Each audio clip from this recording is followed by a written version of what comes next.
इस लेक्चर के कंटिन्यूएशन में हम लोग जो नेक्स्ट टॉपिक लेना चाह रहे हैं वो है गाउस लॉ। तो एक गाउस जो है एक मैथमेटिशियन थे और थ्योरेटिकल फिजिक्स पर इन्होंने काम किया था और एक महत्वपूर्ण नियम इन्होंने दिया जिसको गाउस लॉ के नाम से जानते हैं, और इसको समझने का हम लोग प्रयास करते हैं। मान लेते हैं हमारे पास कोई क्लोज्ड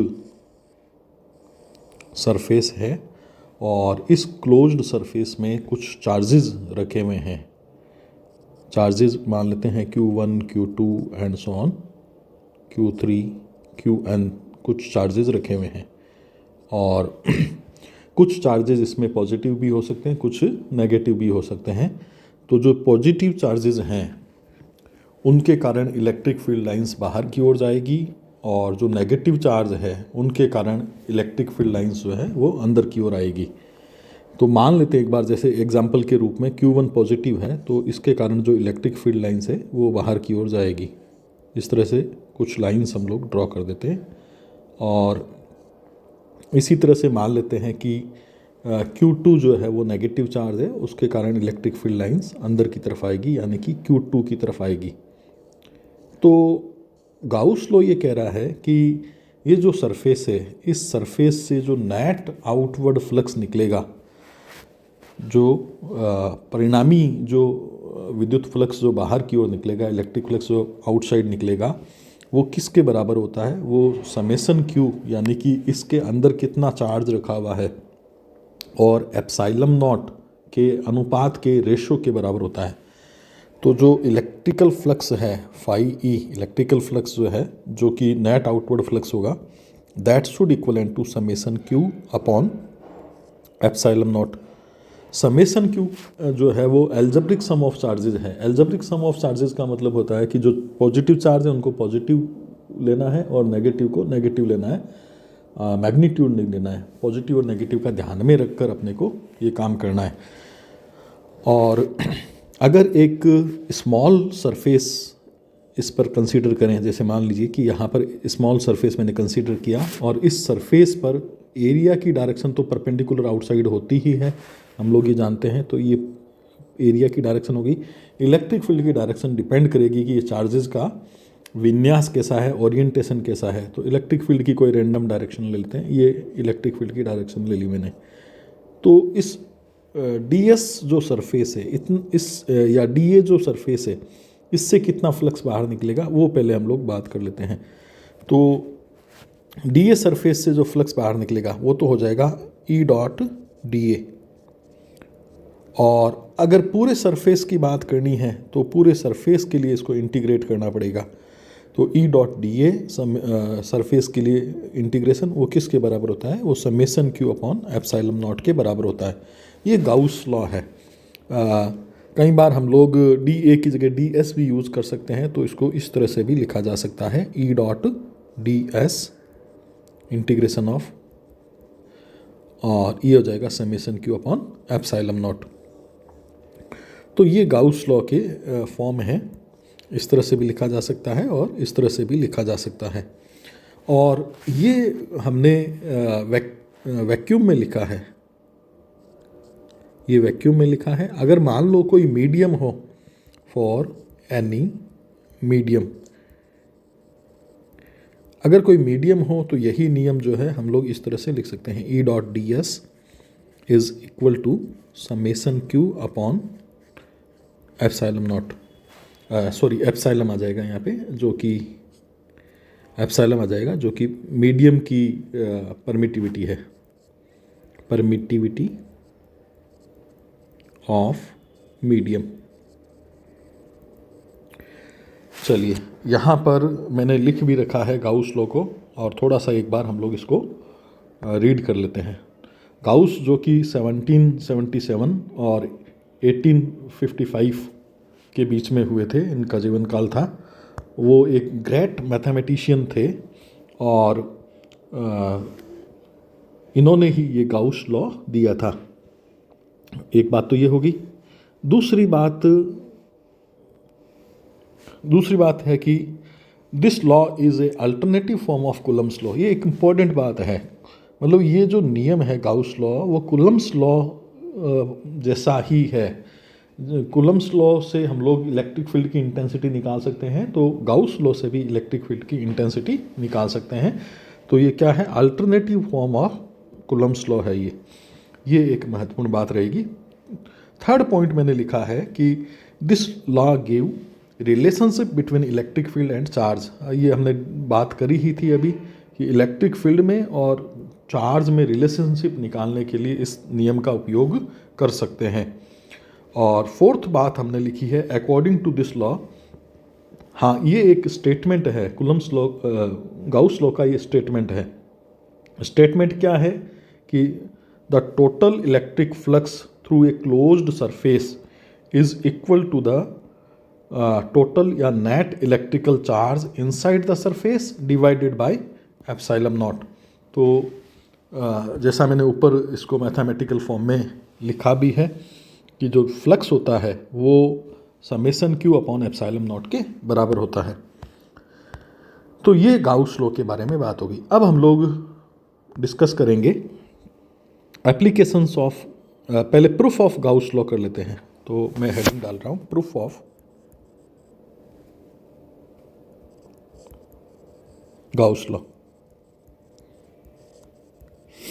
तो गाउस लॉ का प्रूफ करने के लिए देखो क्या करते हैं, एक पॉइंट चार्ज क्यू लिया और एक रैंडम सा सरफेस ले लिया, ये रैंडम सा सरफेस ले लिया, और इस रैंडम सरफेस पर मान लीजिए कि यहाँ पर कोई एलिमेंट, एरिया एलिमेंट ले लिया इस तरह से। इस एरिया एलिमेंट की जो डायरेक्शन है, एरिया एलिमेंट की डायरेक्शन वो मैंने ds के द्वारा रिप्रेजेंट कर दी। परपेंडिकुलर आउटसाइड डायरेक्शन लेनी होती है, ये ds के द्वारा रिप्रेजेंट कर दी मैंने। और इलेक्ट्रिक फील्ड की जो डायरेक्शन है इस पॉइंट पर वो रेडियल डायरेक्शन में होगी, आर कैप की डायरेक्शन में होगी। ये इलेक्ट्रिक फील्ड की डायरेक्शन हो गई, ये इलेक्ट्रिक फील्ड की डायरेक्शन हो गई। और मान लेते हैं कि ये एंगल जो है वो थीटा है, ये एंगल थीटा मान लिया मैंने। और ये जो एरिया एलिमेंट लिया है मैंने, इसके द्वारा चार्ज क्यू पर बनने वाला सॉलिड एंगल जो है, ये वाला सॉलिड एंगल, ये डी ओमेगा मैंने मान लेता हूँ कि ये डी ओमेगा है। चलिए अब हम लोग बात करते हैं। तो ये जो डी एस सरफेस है, इससे कितना फ्लक्स बाहर निकलेगा पहले वो बात कर लेते हैं। Net outward flux from surface element ds। तो इससे कितना इलेक्ट्रिकल फ्लक्स बाहर निकलेगा उसको d5 बोल देता हूँ, और इलेक्ट्रिकल फ्लक्स के लिए e भी मैंने यूज किया है। तो कितना फ्लक्स यहाँ से बाहर निकलेगा वो हो जाएगा अपने पास E डॉट ds, ये फ्लक्स बाहर निकलेगा। और अब पूरे सरफेस से फ्लक्स बाहर कितना निकलेगा उसके लिए हम लोग क्या कर देते हैं, इसका इंटीग्रेट कर देते हैं। Integrating both side for whole surface, पूरे सरफेस के लिए हमने इसको इंटीग्रेट कर दिया। तो फिर यहाँ तो फाई रह जाएगा, अब मैं ई लगा नहीं रहा हूँ यहाँ पे, और यहाँ आ जाएगा integration of E dot d S, और ये क्लोज्ड सरफेस के लिए मैंने साइन लगा दिया। अब ई डॉट डी एस कितना हो जाएगा, ई डॉट डी एस हो जाएगा ई डी एस और कॉस थीटा, क्योंकि यहाँ आप देख पा रहे होंगे कि एंगल जो है वो थीटा है, इनके बीच में एंगल थीटा है, ई और डी एस के बीच में एंगल थीटा है। अब ई की वैल्यू कितनी होती है, सिंगल चार्ज हो, अगर क्यू चार्ज हो, आर दूरी पर इलेक्ट्रिक फील्ड का फॉर्मूला क्या होता है, फॉर्मूला होता है के क्यू बाई आर स्क्वायर, या फिर 1/4 पाई एप्सिलॉन नॉट और क्यू बाई आर स्क्वायर। ये फॉर्मूला मैं यहाँ पर इलेक्ट्रिक ये पुट कर देता हूँ, तो ये आ जाएगा 1/4 पाई एप्सिलॉन नॉट और क्यू बाई आर स्क्वायर। और क्या चल रहा है, और चल रहा है डी एस कॉस थीटा। तो मैंने ई का मान जो है वो यहाँ पर रख दिया है, तो इतना वैल्यू आ गई। अब आप देख सकते हैं कि 1/4 पाई एप्सिलॉन नॉट तो बाहर आ जाएगा, और क्यू भी बाहर आ जाएगा, तो क्यू को भी मैं बाहर ले लेता हूँ। इंटीग्रेशन के अंदर क्या रह जाएगा, इंटीग्रेशन के अंदर रह जाएगा d S cos theta upon are square, ये इंटीग्रेशन साइन के अंदर रह जाएगा। अब आपको सबको पता होगा कि जो ये D S cos theta upon are square है, D S cos theta upon are square, ये डी ओमेगा होता है, ये डी ओमेगा होता है, ये सॉलिड एंगल होता है। तो मैंने ऊपर डायग्राम में भी बनाया है, आप ध्यान दीजिए कि ये जो डी ओमेगा है सॉलिड एंगल, ये किसके बराबर होता है, ये बराबर होता है D S cos theta upon are square के बराबर होता है। तो मैं यहाँ पुट करना चाह रहा हूँ इसको, तो ये हो जाएगा Q upon 4 pi epsilon naught, और ये हो जाएगा डी ओमेगा। अब दूसरी बात जो मैं आपको बताना चाहता हूँ वो ये है कि पूरे सरफेस के द्वारा जो चार्ज पर जो सॉलिड एंगल बनेगा, एक किसी बिंदु पर जो टोटल सॉलिड एंगल बनता है वो 4 पाई के बराबर होता है। प्रीवियस लेक्चर में हम लोग ये चर्चा कर चुके हैं। तो एक पॉइंट पर पूरे क्लोज्ड सरफेस के द्वारा जो बनने वाला एंगल है वो 4 पाई के बराबर होता है। तो ये मैं वैल्यू पुट करना चाह रहा हूँ यहाँ पे, तो यह जाएगा Q upon 4 pi epsilon naught, और यहाँ आ जाएगा 4 पाई, 4 पाई से 4 पाई कैंसिल आउट हो जाएगा, तो यहाँ आ जाएगा Q अपॉन एप्सिलॉन नॉट। तो ये कह रहे हैं कि हम लोग कि जो फ्लक्स है जो कि E डॉट डी एस के बराबर था, वो किसके बराबर है, वो बराबर है Q अपॉन एप्सिलॉन नॉट की। ये सिंगल चार्ज के कारण हमने निकाला है।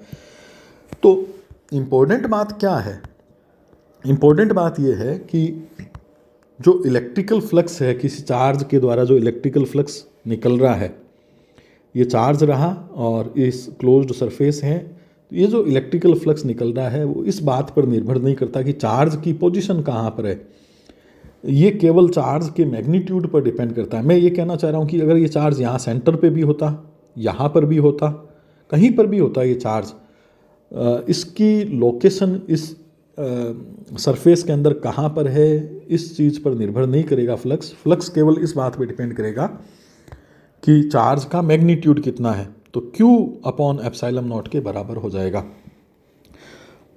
अगर एक से ज़्यादा चार्ज होते तो हम लोग इसको फिर जनरलाइज कर देते, इफ़ देर आर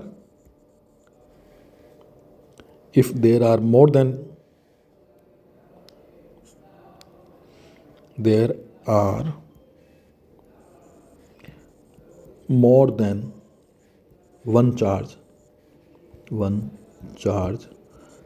तो अगर एक से ज़्यादा चार्ज होते तो इसको हम लोग फिर जनरलाइज कर देते, उन सब के कारण जो फ्लक्स निकल रहा है उसका एल्जेब्रिक सम हम लोग ले लेते, तो ये हो जाएगा summation Q upon epsilon not. तो इस तरह से हम लोग इसको लिख सकते हैं।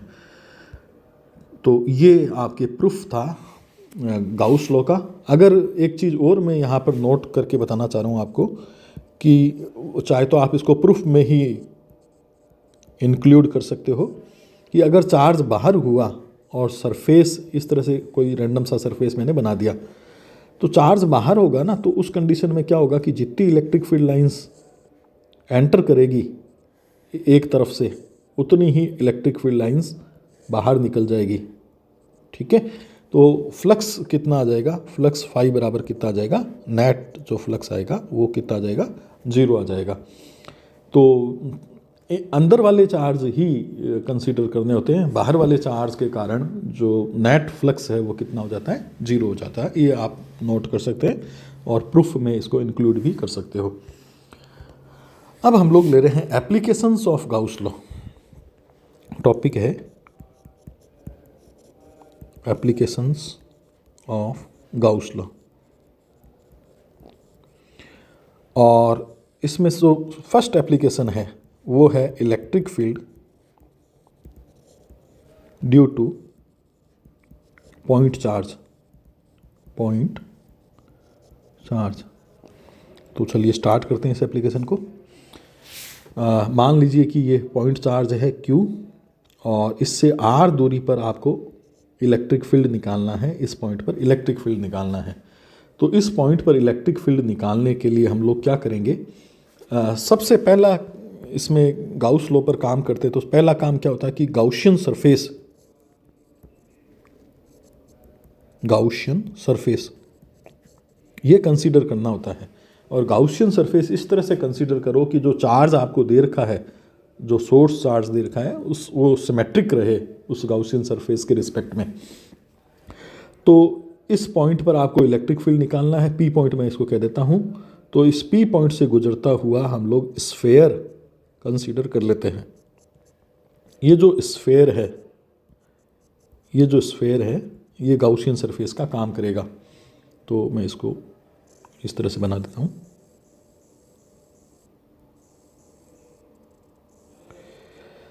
तो ये स्फेयर जो है वो गाउशियन सरफेस का काम करेगा। और यहाँ पर एक एलिमेंट ऑफ एरिया ले लेते हैं, और इस एलिमेंट पर इलेक्ट्रिक फील्ड की डायरेक्शन, जो कि रेडियल डायरेक्शन होती है, आर कैप की डायरेक्शन होती है, ये आर रहा, तो आर कैप की डायरेक्शन जो है वो बाहर की ओर जाते हुए हो जाएगी। और एरिया वेक्टर जो है उसकी भी डायरेक्शन इसी दिशा में होगी, क्योंकि एरिया वेक्टर परपेंडिकुलर आउटसाइड होता है, तो एरिया वेक्टर की डायरेक्शन भी इसी दिशा में हो जाएगी। तो अब हम लोग क्या करते हैं कि गाउस लॉ लगा देते हैं, यूजिंग गाउस लॉ। तो गाउस लॉ अप्लाई करें तो ये आ जाएगा इंटीग्रेशन क्लोज्ड सरफेस के लिए E dot d s is equal to summation Q होता है, लेकिन यहाँ पर एक ही चार्ज है सरफेस के अंदर, तो क्यू ही आ जाएगा, क्यू अपॉन एप्सिलॉन नॉट। अच्छा, अब ई और डी एस में एंगल कितना है, डायग्राम आप देख पा रहे होंगे, ये देखिए डायग्राम में। तो ई और डी एस में जो एंगल है वो 0 डिग्री का है, तो E D S cos 0 is equal to आ जाएगा क्यू अपॉन एप्सिलॉन नॉट। और ई तो बाहर आ जाएगा, ई इसलिए बाहर जाएगा क्योंकि ये जो पॉइंट है गाउशियन सरफेस के वो सारे इक्वी डिस्टेंस पर है। आप कहीं पर भी देख लीजिए, दूरी जो है वो सेंटर से आर बनी रह रही है। तो गाउशियन सरफेस पर कोई भी पॉइंट लीजिए तो आर दूरी पर ही है, इस कारण से इलेक्ट्रिक फील्ड जो है कांस्टेंट रहेगा इलेक्ट्रिक फील्ड। इसको बाहर ले लिया इंटीग्रेशन साइन से, और अंदर आ गया आपके पास डी एस, इंटीग्रेशन के अंदर डी एस रह गया, और क्यू अपॉन एप्सिलॉन नॉट। अब ये जो डी एस का इंटीग्रेशन है ये बताता है कि surface area, total surface area,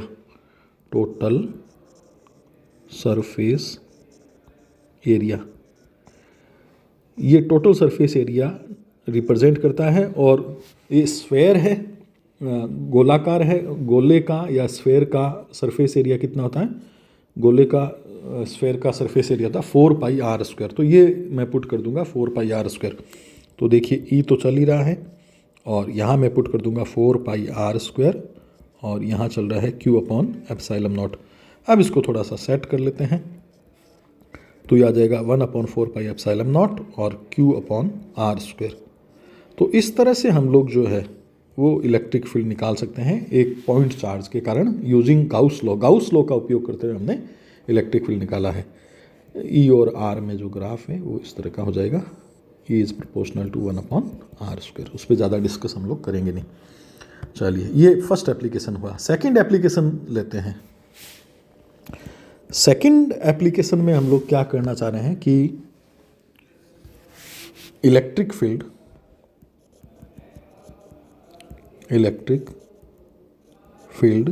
due to charged conducting sphere. तो electric field due to charge conducting sphere, या फिर बिल्कुल सेम टॉपिक है होलो चार्ज्ड स्फेयर। इनके डेरिवेशन बिल्कुल एक जैसे हैं, तो दोनों में एक साथ समझाने का प्रयास करता हूँ। अगर कोई कंडक्टर है, कंडक्टर जैसे मान लीजिए कि कोई भी मेटल का कोई स्फेयर है, और पहली बात मैं क्या समझाना चाह रहा हूँ आपको कि मान लीजिए कि ये कंडक्टर है और इस पर मैंने चार्ज दिया, एक बार मान लीजिए चार्ज अंदर भी चला गया। अब चार्ज जो है वो आपस में रिपेल करेगा, ये प्लस प्लस चार्ज जो है आपस में रिपेल करेंगे तो एक दूसरे से दूर जाने का प्रयास करेंगे। और दूर जाने का प्रयास करेंगे, और कंडक्टर है तो ये कंडक्टर की प्रॉपर्टी होती है कि चार्ज उसमें मूव कर सकता है, गति कर सकता है। तो ये जो चार्ज है वो कहाँ पर आ जाएगा? सरफेस पर आ जाएगा। ये चार्ज जो है वो सरफेस पर आ जाएगा। एक्चुअली चलते तो इलेक्ट्रॉन हैं, इलेक्ट्रॉन न्यूट्रलाइज करते हैं पॉजिटिव चार्ज को, और मोशन इलेक्ट्रॉन्स का होता है। तो लेकिन यहाँ एक नॉर्मल बात कहें तो ये चार्ज जो है वो इसके सरफेस पर आ जाएगा। अब हमें क्या करना है, जब भी कंडक्टर की बात हो तो ये डायग्राम काम में लेना है। कंडक्टर में चार्ज हमेशा सरफेस पर रहता है। कंडक्टर की बात हो तो ये डायग्राम काम में लेना, और यही डायग्राम होलोस्फेयर के लिए भी आएगा। यही डायग्राम जो है वो होलोस्फेयर, खोखला है गोला, अंदर तो एयर है, एयर में चार्ज रह नहीं सकता, तब भी सेम डायग्राम आएगा, यही डायग्राम काम में आएगा। ठीक है, अब ये मान लेते हैं कि इसकी जो रेडियस है वो आर है, कैपिटल आर है, सेंटर इसका ओ मान लेते हैं, और जो टोटल चार्ज है वो क्यू मान लेते हैं। इसमें 3 केस हम लोग लेंगे। पहला जो केस है वो है आउटसाइड द स्फेयर। तो स्फेयर के बाहर अगर कोई पॉइंट हो तो इलेक्ट्रिक फील्ड कितना हो जाएगा वो हम लोग निकालना चाह रहे हैं। Outside the sphere electric field कितना हो जाएगा वो निकालना चाह रहे हैं। तो चलिए इसको स्टार्ट करते हैं। मान लेते हैं यहाँ कोई पॉइंट लिया P, और यहाँ पर अपने को इलेक्ट्रिक फील्ड की स्ट्रेंथ पता लगानी है। एक बार फिर पहला काम ये होता है कि गाउशियन सरफेस को कंसीडर करिए। गाउशियन सरफेस हमेशा जो सोर्स होता है उसके रिस्पेक्ट में सिमेट्रिक सरफेस कंसीडर किया जाता है। तो हमारा जो सोर्स है वो ये वाला है, स्फेरिकल चार्ज स्फेयर है, तो इसके रिस्पेक्ट में सिमेट्रिकल सरफेस अपने को कंसीडर करना है। तो इस तरह से गाउशियन सरफेस कंसीडर करेंगे। ये गाउशियन सरफेस कंसीडर कर लिया हमने। थोड़ा डायग्राम उतना प्रॉपर नहीं बन पा रहा है, कोई बात नहीं। आप तो ये मान लीजिए कि रेडियस आर का, ये रेडियस आर का अपने को स्फेयर कंसीडर करना है गाउशियन सरफेस के रूप में। अब यहाँ पर एक एरिया एलिमेंट ले लेंगे, और इस एरिया एलिमेंट पर हम लोग कह सकते हैं कि इलेक्ट्रिक फील्ड की डायरेक्शन और एरिया वेक्टर की डायरेक्शन दोनों सेम होगी। इलेक्ट्रिक फील्ड और ds की डायरेक्शन दोनों सेम होगी। और फिर वापस वही करते हैं, गाउस लॉ लगा देते हैं। गाउस लॉ क्या है? E dot ds is equal to summation q upon epsilon naught, और ये हो जाएगा इंटीग्रेशन E ds और cos 0 डिग्री, जैसा प्रीवियस टॉपिक में भी किया था। समेसन q की जगह मैं q पुट कर देता हूँ, जो कि टोटल चार्ज है, यहाँ आपको दिख भी रहा होगा, और अपॉन में आ गया एप्सिलॉन नॉट। cos 0 डिग्री 1 होता है, E बाहर आ जाएगा इंटीग्रेशन साइन से, और अंदर आ जाएगा ds, और ये आ जाएगा q अपॉन एप्सिलॉन नॉट, और ये आ गया E। और आप देखिए कि जो समेसन इंटीग्रेशन ऑफ ds है वो कितना होता है, वो एरिया होता है, और एरिया कितना आ जाएगा? 4πr² आ जाएगा।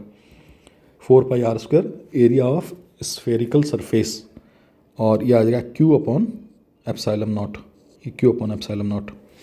तो E बराबर कितना आ गया? E बराबर आ गया 1/4π एप्सिलॉन नॉट और q अपॉन r²। तो बिल्कुल वही फॉर्मूला आ गया है, जो हमने पिछली टॉपिक में भी डिराइव किया था। तो ये आउटसाइड आया है, अगर आपको पॉइंट सरफेस पर लेवें, अगर आप इसमें जो पॉइंट है वो सरफेस पर लेवें, तो देखो इसको, ये प्लस का चार्ज है इसके सरफेस पर। कंडक्टर जब भी होगा तो चार्ज हमेशा सरफेस पर रहता है, ये अपने को ध्यान रखना भाई ना। और इसके सरफेस पर अगर आपको इलेक्ट्रिक फील्ड निकालना है तो कुछ नहीं करना आपको, ये ऊपर जो फॉर्मूला आया है, दूसरा पॉइंट है सरफेस पर इलेक्ट्रिक फील्ड निकालने के लिए आपको सिंपल काम करना है कि स्मॉल आर की जगह कैपिटल आर रख देना है, क्योंकि अब जो ओरिजिन से सेंटर से जो दूरी हो जाएगी वो आर बराबर क्या हो जाएगी, आर हो जाएगी, जब ऑब्जर्वेशन पॉइंट सरफेस पर होगा तब। तो ई सरफेस पर कितना आ जाएगा, ई सरफेस पर आ जाएगा 1/4πε0 और Q upon capital R square. ये सरफेस पर वैल्यू आ जाएगी, ये सरफेस पर वैल्यू आ जाएगी। और तीसरा पॉइंट है inside the conductor, inside the conductor. तो इनसाइड द कंडक्टर में आप थोड़ा सा ध्यान से देखेंगे कि वापस डायग्राम में यूज कर रहा हूँ, ये चार्ज सरफेस पर है, कंडक्टर के सरफेस पर रहता है चार्ज, और अब हमें ऑब्जर्वेशन पॉइंट जो है वो अंदर लेना है, ऑब्जर्वेशन पॉइंट अंदर लेना है, और ये दूरी मान लेता हूँ मैं आर है। ये ऑब्जर्वेशन पॉइंट अंदर लिया है। अब क्या होगा कि आप जो गाउसियन सरफेस बनाएंगे वो इस तरह से बन जाएगा, गाउसियन सरफेस, ये गाउसियन सरफेस इस तरह से बन जाएगा। और फिर आप लगाओगे गाउस लॉ, गाउस लॉ इस तरह से लगा सकते हैं, E dot d s is equal to summation Q upon epsilon naught. अब इम्पोर्टेंट बात यह है कि गाउसियन सरफेस के अंदर कोई भी चार्ज प्रेजेंट नहीं है। आप देखिए कि ये जो गाउसियन सरफेस है, ये वाला, ये गाउसियन सरफेस है और इसके अंदर कोई भी चार्ज नहीं है, अंदर कोई भी चार्ज नहीं है, चार्ज सारा बाहर है। तो यहाँ पर समेसन क्यू जो है, because summation Q is equal to zero, summation Q zero है, समेसन क्यू जीरो है तो हम लोग लिख सकेंगे E dot d s is equal to zero, और फिर E D S cos 0 degree. हालांकि इलेक्ट्रिक फील्ड तो है ही नहीं, लेकिन चलो सीधा ही इसको लिख देते हैं, क्योंकि इलेक्ट्रिक फील्ड नहीं है तो इसको मिटा ही देता हूँ मैं। तो इससे सीधा रिजल्ट निकाल सकते हैं कि ई डॉट डी एस जीरो है, इसका सिंपल सा मीनिंग है कि ई कितना है, जीरो है। तो कंडक्टर के अंदर इलेक्ट्रिक फील्ड हमेशा कितना होता है, जीरो होता है। कंडक्टर के अंदर कोई इलेक्ट्रिक फील्ड प्रेजेंट नहीं रहता है। तो ये टॉपिक हमने कंसिडर किया कंडक्टर या hollow cylindrical, hollow spherical surface, hollow sphere के लिए इलेक्ट्रिक फील्ड निकालने का टॉपिक था। ई और आर में ग्राफ खींचें तो आप देखिए कि आर दूरी तक तो कोई इलेक्ट्रिक फील्ड है नहीं, अंदर कोई इलेक्ट्रिक फील्ड है नहीं।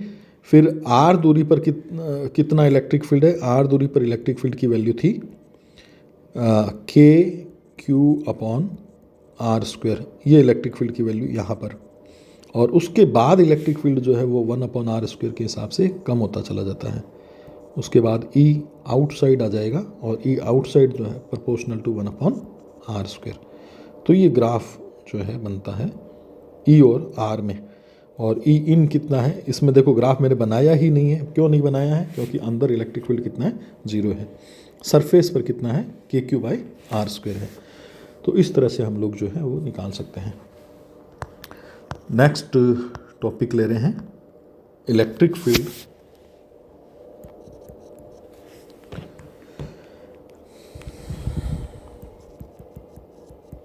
Electric field due to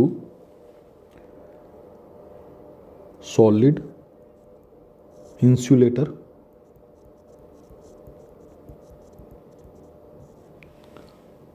charged sphere.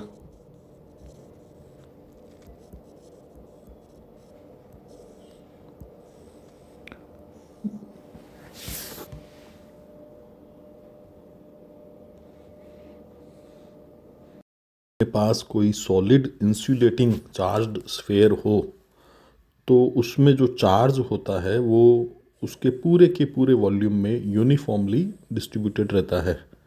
मान लीजिए कि ये सॉलिड इंसुलेटिंग चार्ज्ड स्फीयर है, तो इसमें चार्ज जो है पूरे वॉल्यूम में डिस्ट्रीब्यूट रहेगा, पूरे के पूरे आयतन में एक समान रूप से वितरित रहता है।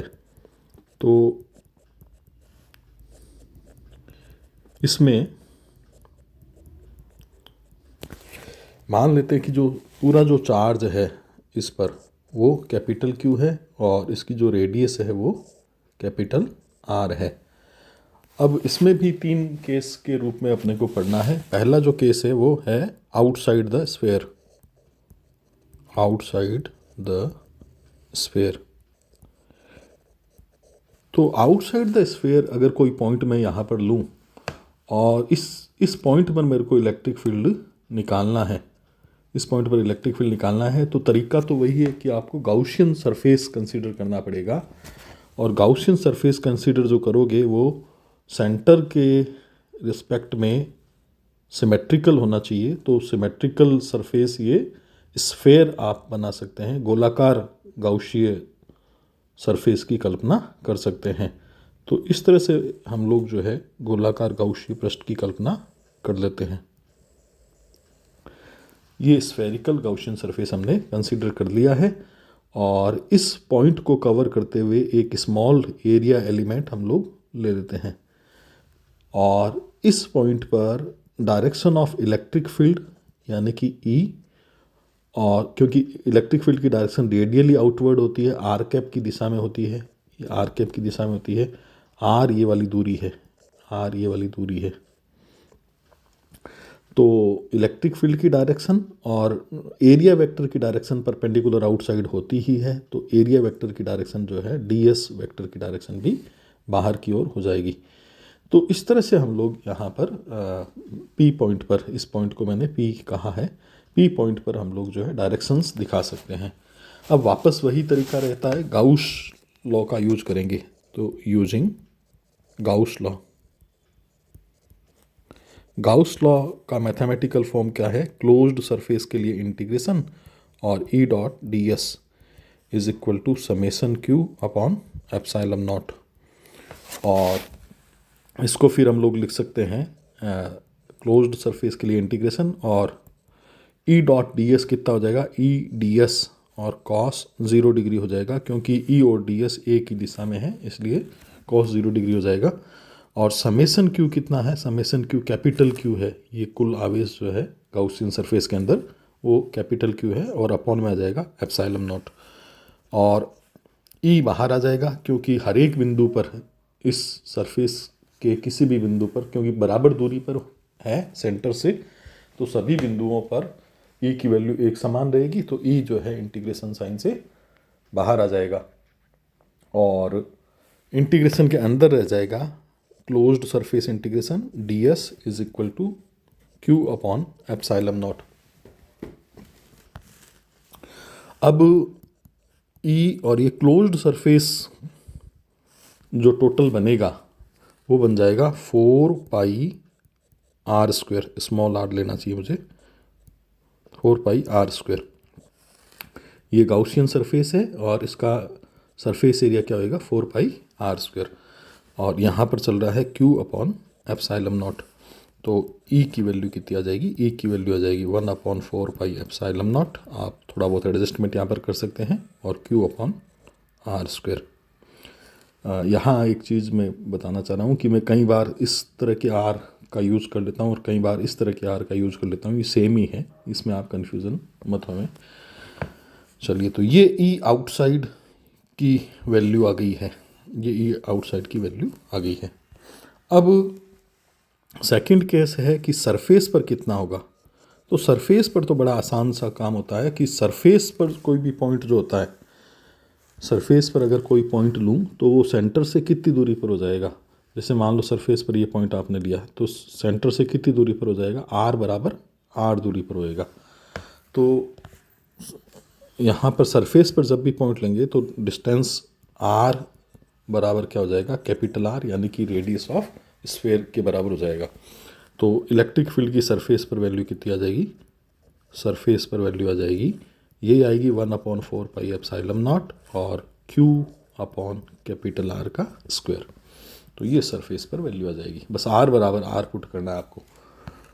तीसरा जो है महत्वपूर्ण बिंदु है कि इनसाइड कैसे निकालते हैं, इनसाइड। यहाँ थोड़ा सा अपने को समझना पड़ेगा अच्छे से।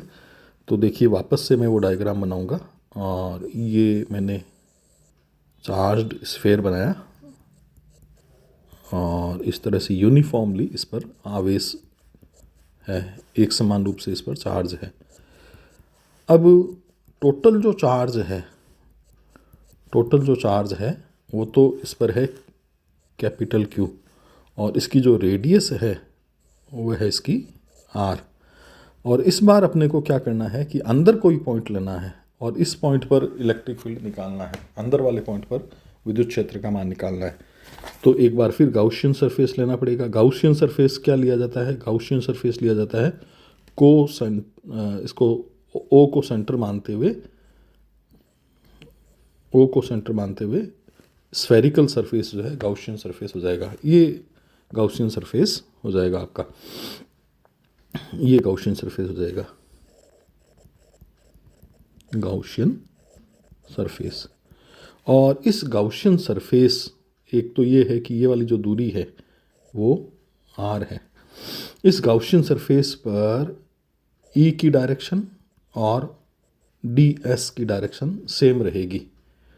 ये हम लोग कई बार चर्चा कर चुके हैं, E और DS की डायरेक्शन सेम रहेगी। अब बस अंतर इतना आएगा कि इस टॉपिक को करते समय हमें क्या ध्यान रखना पड़ेगा कि गाउसियन सरफेस के अंदर जो चार्ज है वो कितना है, वो अपने को ढूंढना पड़ेगा। तो मैं इसको एक बार हाईलाइट करके आपको बताता हूँ कि गाउसियन सरफेस के अंदर कितना चार्ज है। इस गोले के अंदर चार्ज अपने को निकालना पड़ेगा, इस गोले के अंदर चार्ज निकालना पड़ेगा। तो वो पहले ही निकाल कर रख लेते हैं, उसके बाद हम लोग देखिए पूरे वॉल्यूम में कितना चार्ज है। पूरा वॉल्यूम कितना है? Volume 4π3πr3। इसमें कितना चार्ज है? इसमें चार्ज है आपका कैपिटल Q। तो यूनिट वॉल्यूम में कितना चार्ज हो जाएगा? यूनिट वॉल्यूम में चार्ज हो जाएगा आपका कैपिटल Q अपॉन 4π3πr3।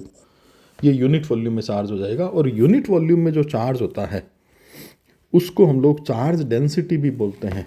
इसको हम लोग क्या बोलते हैं? Charge density. रो से इसको रिप्रेजेंट करते हैं, इसको चार्ज डेंसिटी भी बोला जाता है। वॉल्यूम चार्ज डेंसिटी बोलते हैं, volume charge density, volume charge density बोलते हैं। तो अब अपने को वापस एक बार डायग्राम देखिए कि अपने को किस में निकालना था। इस वाले गोले में निकालना था। इस वाले गोले में आपने को चार्ज निकालना है। इसका वॉल्यूम कितना होगा? इसका वॉल्यूम हो जाएगा, इसकी रेडियस R है, इसकी रेडियस R है, तो इसका वॉल्यूम हो जाएगा, तो देखिए therefore charge in volume 4π3πr3। तो इसमें कितना चार्ज हो जाएगा? ये हो जाएगा कि यूनिट वॉल्यूम में कितना चार्ज है? यूनिट वॉल्यूम में चार्ज है आपका Q upon 4π3πr3 multiplied by, आप किस वॉल्यूम में चार्ज निकालना चाहते हैं, 4π3πr3।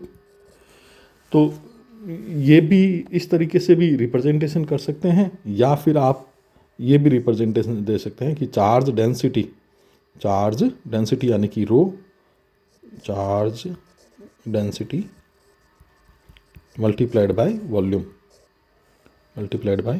यानी कि 4π3πr3। दोनों ही तरीके हैं लिखने के, कुछ बुक्स में कैसे लिखा हुआ है आप वो देख सकते हैं। तो ये चार्ज कितना आ जाएगा, आप चाहे इसको सॉल्व कर लीजिए चाहे इसको सॉल्व कर लीजिए, एक ही बात है। तो ये चार्ज आ जाएगा QR³ अपॉन R³। ये चार्ज आ गया है, ये समेसन Q है। एक बार फिर मैं बताऊंगा कि ये चार्ज कौन से वाला चार्ज है। ये इस गोले के अंदर चार्ज है, ये वाला जो गोला है, गाउसियन गोला जो है, इसके अंदर चार्ज ये है।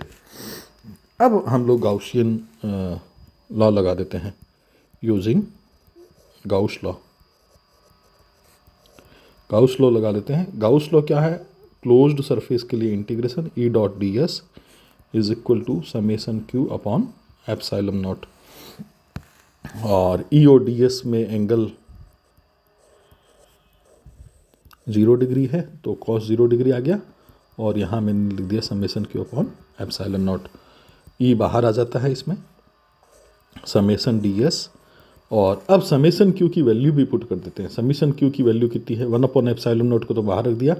समेसन Q की वैल्यू QR³ अपॉन R³।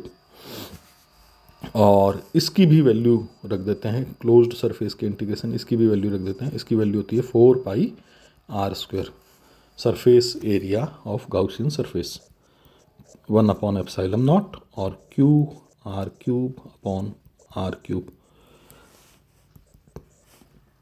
तो ये फाइनली ये एक्सप्रेशन क्या आ जाएगा, 1/4πε0 और Q, देखिए यहाँ R की पावर 3 है और इधर R की पावर 2 है, R की पावर 3 है, यहाँ R की पावर 2 है, तो एक R बच जाएगा यहाँ पे और अपॉन में आ जाएगा R की पावर 3। तो ये इनसाइड इलेक्ट्रिक फील्ड का मान आ गया है, ये गोले के अंदर इलेक्ट्रिक फील्ड की वैल्यू आ गई है। तो मैं ये तीनों बातें वापस से लिखूँगा यहाँ। एक तो नोट करने वाली बात ये रहेगी कि ई इन जो है वो प्रोपोर्शनल है आर के प्रोपोर्शनल है। और नोट सेकंड जो है वो ये है कि ई सरफेस पर कितना था, सरफेस पर कांस्टेंट होता है और कितनी वैल्यू होती है, KQ/R², कैपिटल R² आएगा, इसको रब करता हूँ मैं, KQ/R², जहाँ K क्या है, K है जहाँ पर 1/4πε0 और सरफेस पर हो गया। और आउटसाइड कितना होता है, आउटसाइड होता है KQ/R², और इसका मतलब ये हुआ कि ई आउटसाइड प्रोपोर्शनल होता है 1/R² के, ये प्रोपोर्शनल होता है 1/R² के। तो इन चीज़ों को ध्यान में रखकर हम लोग ई और आर में ग्राफ ड्रॉ कर सकते हैं। तो देखिए ई और आर में ग्राफ कैसा आएगा, ये ई और ये आर, तो अंदर तो यानी कि आर दूरी तक तो ये प्रोपोर्शनल चलता है, E in is proportional to R, proportional चलता है। और फिर सरफेस पर ये वैल्यू हो जाती है KQ/R², ये सरफेस पर वैल्यू हो जाती है। उसके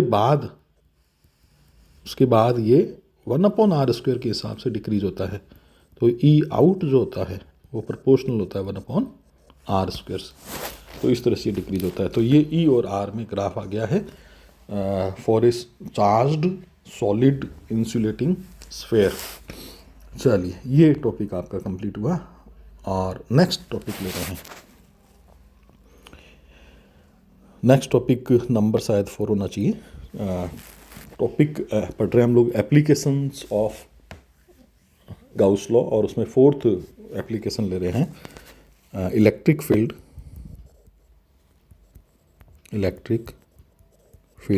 ड्यू टू इनफाइनाइट लॉन्ग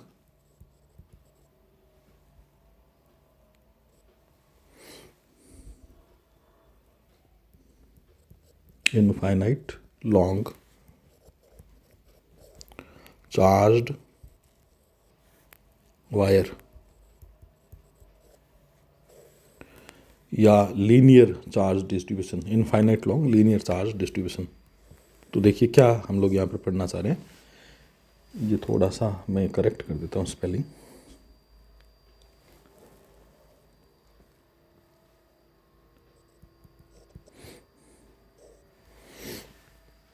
तो देखो क्या पढ़ना चाह रहे हैं कि एक इनफाइनाइट लॉन्ग वायर है,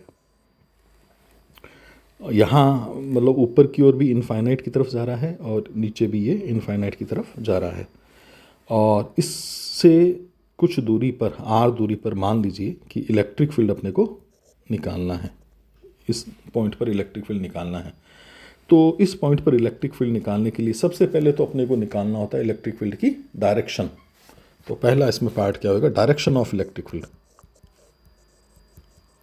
डायरेक्शन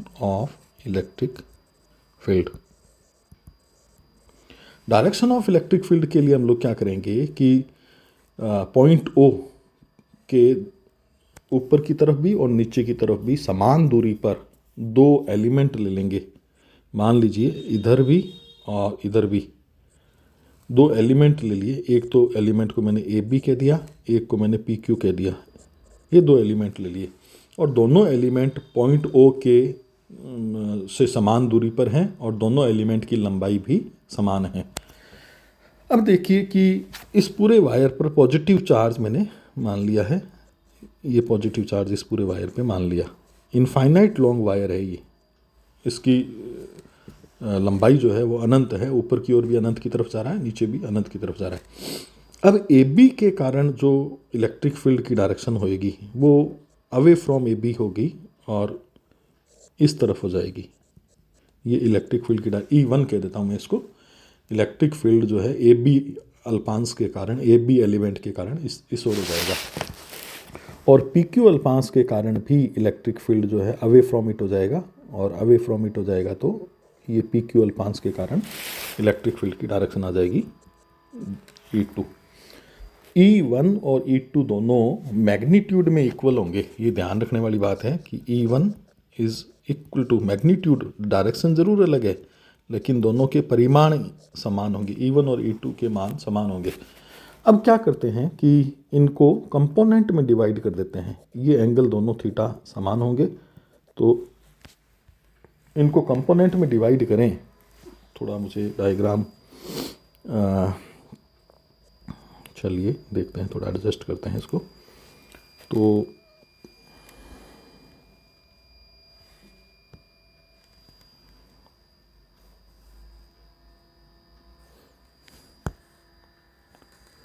कंपोनेंट में डिवाइड करें तो ये कंपोनेंट तो हो जाएंगे E1 और cos थीटा 1 cos थीटा और E2 cos थीटा, E2 और cos थीटा, ये कंपोनेंट तो ये हो जाएंगे। और इधर वाले जो कंपोनेंट हैं वो हो जाएंगे E2 sin थीटा, और ये वाला कंपोनेंट भी हो जाएगा E2 sin थीटा। तो इस तरह से E1 और E2 को मैंने कंपोनेंट्स में डिवाइड कर दिया है। और आप देख पा रहे होंगे कि ये जो कंपोनेंट्स हैं E2 sin थीटा, ये वाला कंपोनेंट एक बार मैं इसको रीडू कर देता हूँ।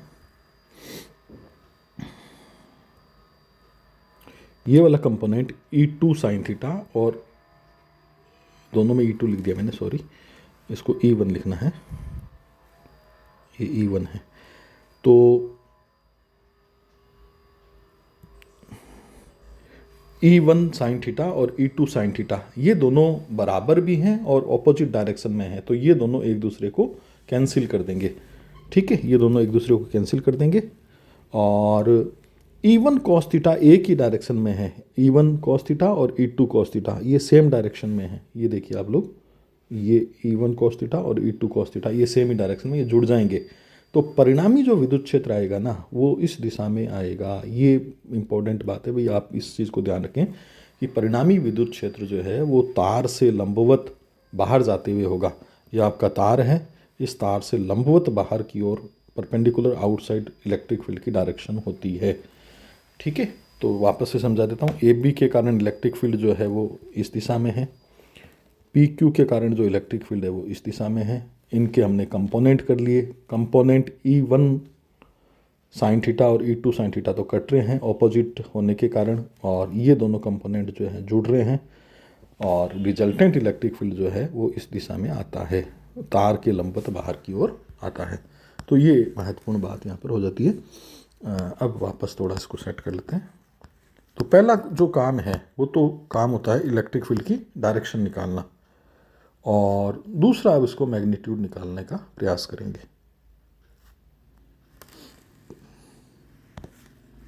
तो हमें डायरेक्शन पता चल गई कि इलेक्ट्रिक फील्ड जो तार से बाहर की ओर होगा। अब हम लोग मैग्नीट्यूड इलेक्ट्रिक फील्ड का निकालने का प्रयास करेंगे। तो मैग्नीट्यूड निकालने के लिए हम लोग जो है वो वापस आगे बढ़ते हैं इसमें।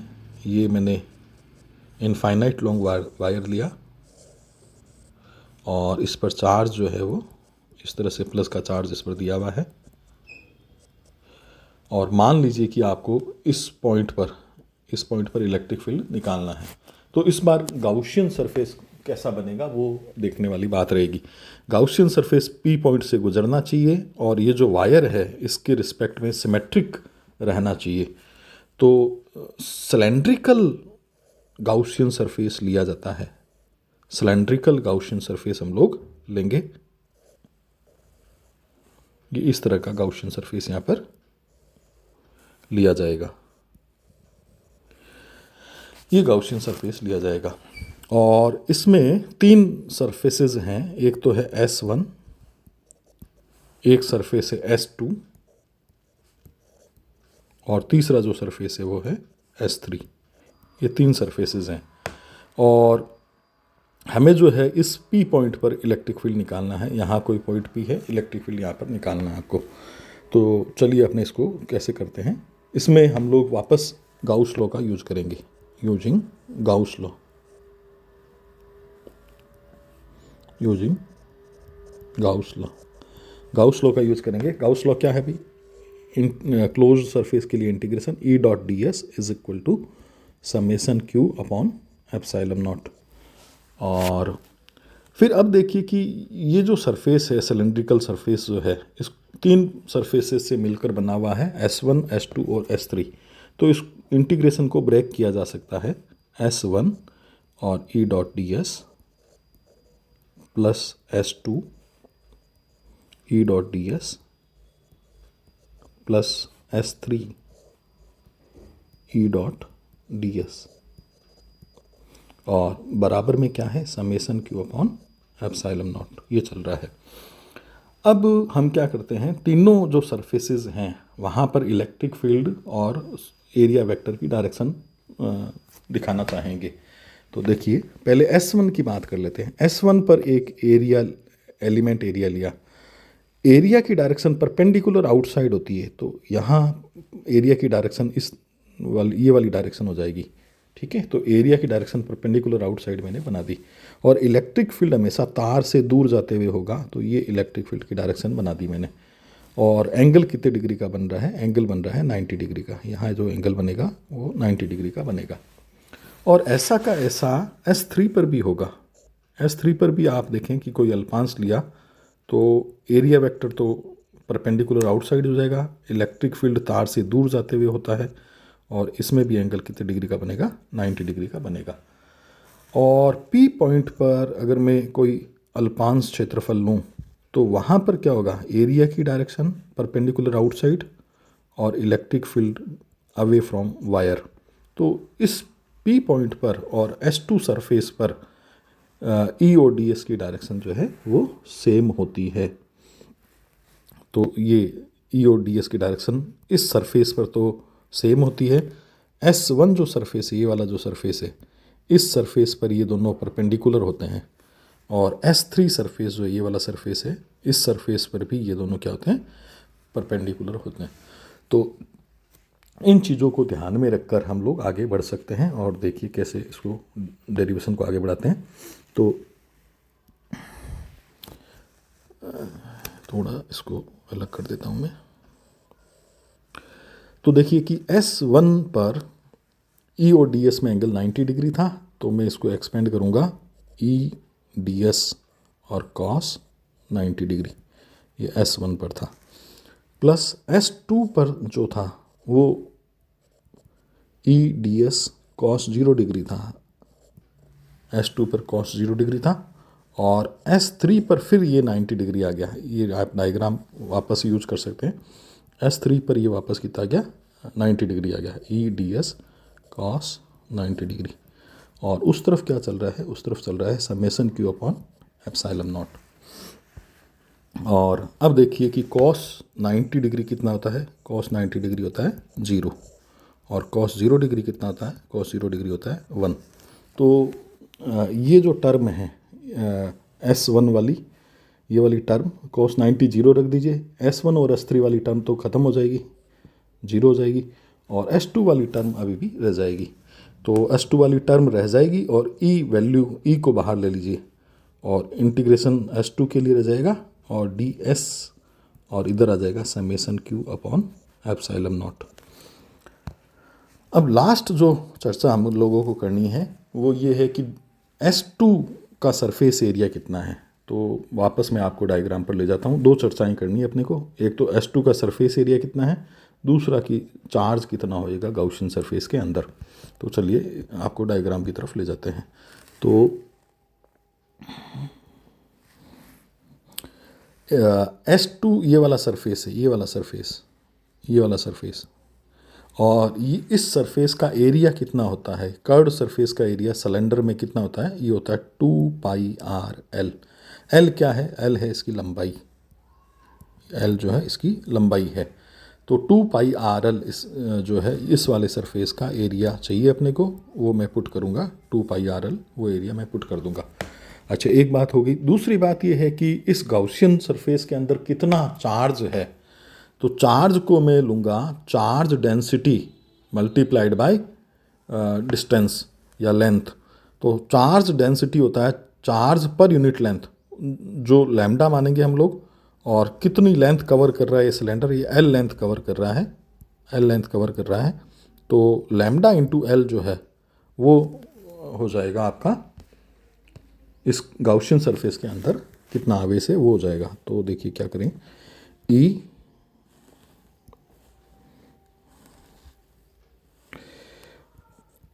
और ये जो S2 सरफेस था उसका एरिया तो है 2πrl, ठीक है, ये S2 का एरिया हो गया 2πrl। और समेसन Q, वो सिलेंडर के अंदर कितना चार्ज है, तो उसके लिए चार्ज डेंसिटी यहाँ पर यूनिट लेंथ चार्ज होएगा। चार्ज डेंसिटी को लैम्डा से लिखेंगे, और लैम्डा क्या होता है, चार्ज पर यूनिट लेंथ, क्योंकि लंबाई पर वितरित है चार्ज, आवेश जो है वो लंबाई पर डिस्ट्रीब्यूटेड है, चार्ज पर यूनिट लेंथ। तो चार्ज पर यूनिट लैम्डा है, और एल लेंथ में कितना चार्ज हो जाएगा, लैम्डा इंटू एल, ये चार्ज हो जाएगा गाउसियन सरफेस के अंदर, और अपॉन में चल रहा है एप्सिलॉन नॉट। बस अब आपको केवल सिंप्लीफाई करना है इसको। तो अगर मैं इसको अपॉन में ले जाऊँ, एल से तो एल कैंसिल आउट हो रहा है, अपॉन में ले जाऊँ और थोड़ा बहुत एडजस्टमेंट कर दूँ, तो ये आएगा 1/4π एप्सिलॉन नॉट और 2 लैम्डा अपॉन आर। ठीक है, तो ये इलेक्ट्रिक फील्ड की वैल्यू आ गई, ये इलेक्ट्रिक फील्ड की वैल्यू आ गई due to infinite long charge distribution. और इसको मैं ऐसे भी लिख सकता हूँ 2k lambda upon r, 2k lambda upon r भी लिखा जा सकता है, वेयर k क्या है, k है 1/4π एप्सिलॉन नॉट। और फाइनली जो मैं बताना चाह रहा हूँ कि इस तरह का डिस्ट्रीब्यूशन हो तो इलेक्ट्रिक फील्ड में और आर में इस तरह का ग्राफ आएगा, क्योंकि इलेक्ट्रिक फील्ड और आर 1/r के हिसाब से चल रहा है इलेक्ट्रिक फील्ड, तो इस तरह का ग्राफ आएगा। तो इस लेक्चर में इतना करेंगे, थैंक यू। इस लेक्चर में हम लोग नेक्स्ट टॉपिक लेने जा रहे हैं, electric field due to infinite charged sheet. तो एक सीट है जो कि इनफाइनाइट स्प्रेडिंग लिए हुए है, और इस सीट के कारण आपको किसी पॉइंट पर इलेक्ट्रिक फील्ड की वैल्यू निकालनी है। तो मान लेते हैं कि इस सीट पर जो चार्ज है वो प्लस का चार्ज है, स्प्रेडिंग इसकी इनफाइनाइट है, और पी पॉइंट पर आपको इलेक्ट्रिक फील्ड निकालना है। तो पी पॉइंट से हम लोग क्या करते हैं, इस सीट पर परपेंडिकुलर ड्रॉ कर देते हैं। ये परपेंडिकुलर मान लेते हैं कि ओ पॉइंट पर गिरता है। अब ओ पॉइंट के दोनों तरफ इक्वल एरिया के एलिमेंट ले लेते हैं, इधर भी और इस तरफ भी। ओ पॉइंट के दोनों तरफ हम लोग इक्वल एरिया के एलिमेंट ले लेते हैं, और इन एलिमेंट के कारण पी पॉइंट पर इलेक्ट्रिक फील्ड देख लेते हैं। तो इस एरिया एलिमेंट के कारण तो इलेक्ट्रिक फील्ड की जो डायरेक्शन है वो ये वाली हो जाएगी, इसको मैं E1 कह देता हूँ, और ऊपर वाले एरिया एलिमेंट के कारण डायरेक्शन जो है वो ये वाली हो जाएगी, इसको मैं E2 कह देता हूँ। और ये जो एंगल है दोनों बराबर होंगे, इनको थीटा हम लोग कह देते हैं। अब क्या करते हैं कि E1 के भी और E2 के भी कंपोनेंट ले लेते हैं। तो आप देख सकेंगे कि थीटा एंगल पर जो कंपोनेंट हो जाएगा वो तो हो जाएगा E1 कॉस थीटा, और ये वाला जो कंपोनेंट है वो हो जाएगा E1 और साइन थीटा। इसी तरह से E2 के भी कंपोनेंट करेंगे तो ये वाला कंपोनेंट तो E2 कॉस थीटा हो जाएगा, और ये वाला कंपोनेंट जो है E2 साइन थीटा हो जाएगा। अब मेन बात ये है कि E1 और E2 का मैग्नीट्यूड सेम है, डायरेक्शन तो ज़रूर अलग है लेकिन इनका मैग्नीट्यूड सेम है, क्योंकि ये जो एलिमेंट लिए हैं वो एक जैसे ही हैं और पॉइंट O से बराबर दूरी पर ये एलिमेंट लिए गए हैं और बराबर क्षेत्रफल के एलिमेंट लिए गए हैं, इसलिए ये एलिमेंट एक जैसे ही हैं। एक जैसे होने के कारण E1 और E2 का मैग्नीट्यूड जो है वो सेम है, E1 और E2 का मैग्नीट्यूड सेम है। मैग्नीट्यूड सेम है तो E1 साइन थीटा और E2 साइन थीटा तो कैंसिल हो जाएंगे। E1 sine theta and E2 sine theta will cancel each other. तो ये तो एक दूसरे को कैंसिल कर देंगे और रिजल्टेंट इलेक्ट्रिक फील्ड जो है वो आउटवर्ड डायरेक्शन में आ जाएगा, क्योंकि E1 cos थीटा वाले जो E1 cos थीटा और E2 cos थीटा वाले जो दोनों पद हैं वो जुड़ जाएंगे। तो रिजल्टेंट जो इलेक्ट्रिक फील्ड है, resultant electric field will normal to the sheet. तो ये जो सीट है, आपको जो सीट दिख रही है, इसके परपेंडिकुलर आउटसाइड जो है वो डायरेक्शन हो जाएगी रिजल्टेंट इलेक्ट्रिक फील्ड की। रिजल्टेंट इलेक्ट्रिक फील्ड की डायरेक्शन परपेंडिकुलर आउटसाइड इसकी हो जाएगी। तो मैं यहाँ दिखाना भी चाह रहा हूँ, ये वाली जो डायरेक्शन है वो इलेक्ट्रिक फील्ड की डायरेक्शन हो जाएगी, ठीक है। और टीचिंग चल रही है ना, बाद में आ जाना, क्लास चल रही है। अब यहाँ पर क्या करने वाले हैं हम कि अब हम इसका मैग्नीट्यूड निकालने की कोशिश करते हैं। तो मैग्नीट्यूड किस तरह से निकाल सकते हैं? मैग्नीट्यूड ऑफ इलेक्ट्रिक फील्ड हम लोग निकालना चाह रहे हैं, तो वो कैसे निकाल सकते हैं? वो निकालने के लिए वापस ये सीट हम लोग बना लेते हैं, वापस ये सीट बना लेते हैं इस तरह से, और ये सीट मैंने वापस बना ली। और इस पर जो चार्ज दिया हुआ है हमने, वो इस तरह से चार्ज दिया हुआ है, ये चार्ज दिया हुआ है। और P पॉइंट पर आपको, इस P पॉइंट पर आपको इलेक्ट्रिक फील्ड निकालना है। तो क्या करेंगे हम लोग, एक गाउशियन सरफेस की कल्पना करेंगे और गाउशियन सरफेस इस तरह से लेंगे कि वो चार्ज डिस्ट्रीब्यूशन के लिए प्रॉपर रहे। तो यहाँ हम लोग जो गाउशियन सरफेस लेते हैं वो सिलेंड्रिकल गाउशियन सरफेस लिया जाता है। इस तरह से सिलेंड्रिकल गाउशियन सरफेस हम लोग लेंगे और ये उस तरफ भी उतना ही रहेगा, उस तरफ भी उतना ही स्प्रेडेड रहेगा। तो ये सिलेंड्रिकल गाउशियन सरफेस इस तरह से हम लोग ले लेंगे और ये इस भाग को, इस सीट के इस भाग को कवर करेगा। ये जो गाउशियन सरफेस है सीट के इतने भाग को कवर करेगा। और इन सरफेसेस को मैं नाम दे देता हूँ S1 और इस सरफेस को नाम देता हूँ S2 और इस सरफेस को नाम दे देता हूँ S3। अब इन तीनों सरफेसेस पर हम लोग एरिया एलिमेंट ले लेंगे। तो पहले मैंने S1 पर एरिया एलिमेंट लिया। इस एरिया एलिमेंट की डायरेक्शन जो है वो DA बाहर की ओर होगी और इलेक्ट्रिक फील्ड जैसा हमने ऊपर चर्चा करी है वो बाहर की ओर होता ही है। तो इलेक्ट्रिक फील्ड जो है इस तरफ हो जाएगा और E और DA की डायरेक्शन S1 पर अगर देखें तो वो सेम आ रही है, E और DA की डायरेक्शन। अब हम लोग S2 पर एक एरिया एलिमेंट लेंगे। ये S2 पर एरिया एलिमेंट आया और इसकी जो डायरेक्शन है वो परपेंडिकुलर आउटसाइड इस तरह से हो जाएगी। ये परपेंडिकुलर आउटसाइड ये डायरेक्शन हो जाएगी। तो यहाँ ये DA की डायरेक्शन, एरिया की डायरेक्शन होगी। इलेक्ट्रिक फील्ड की डायरेक्शन होती है दूर जाते हुए, तो ये इलेक्ट्रिक फील्ड की डायरेक्शन होगी। तो यहाँ एंगल कितने डिग्री का बनेगा? 90 डिग्री का एंगल बन जाएगा।